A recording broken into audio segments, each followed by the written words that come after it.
बहुत समय पहले की बात है। माधवपुर नामक गांव में एक गरीब किसान अपनी बूढ़ी अम्मा के साथ रहा करता था। उसके पास एक छोटी सी जमीन थी जो कि बंजर हो चुकी थी। फिर भी वह दिन रात उस पर मेहनत करता था। मोहन बहुत ही मेहनती और ईमानदार था।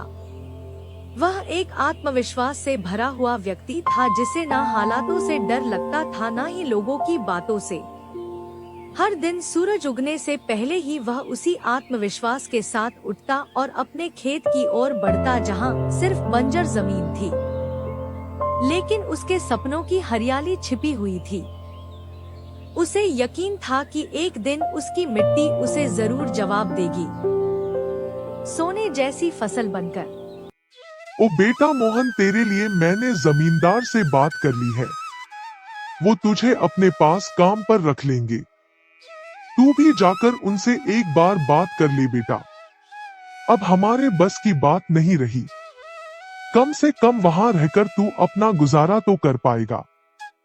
मुझे तेरा बहुत ख्याल है मोहन, इसलिए यह कदम उठाया। जाकर बात कर ले, सब ठीक हो जाएगा।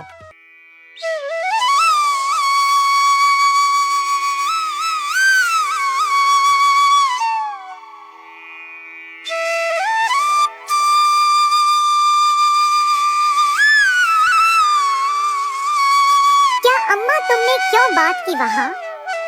मैं नहीं जाऊंगा। हमारा खुद का खेत है तो मैं दूसरों के पास क्यों काम करने जाऊं? मैं गरीब सही मगर खुददार हूँ। मैं अपनी मिट्टी में पला हूँ, उसी में पसीना बहाऊंगा। चाहे जितनी भी मुश्किल हो अम्मा, मैं अपनी ही जमीन पर मेहनत करूंगा। किसी और की नौकरी नहीं करूंगा। अरे मोहन, उस बंजर जमीन में क्या उगाएगा तू? वो जमीन अब बिल्कुल बेकार हो गई है बेटा। ना उसमें नमी बची है ना जान। तू अपनी जिंदगी यूं ही जाया कर देगा। उस जमीन को संवारते संवारते मैं जानती हूँ तेरा हौसला बड़ा है, पर बेटा हौसले से पेट नहीं भरता। तू मेरी बात मान ले। वो जमींदार कम से कम तुझे रोज की रोटी तो देगा। अपनी जिद छोड़ दे बेटा। तू थक जाएगा पर वो जमीन कुछ नहीं देगी तुझे। अरे अम्मा, तुम बेकार में ही इतनी परेशान हो रही हो। देखना, एक दिन मैं उसी जमीन से सोना निकालूंगा।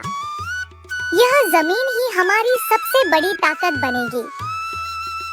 मोहन खेत में काम कर ही रहा था कि तभी वहाँ पर एक आदमी आकर बोला, अरे मोहन भैया, आपको भी मानना पड़ेगा।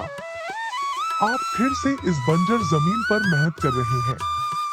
अरे मंगेश भैया, अब क्या करें?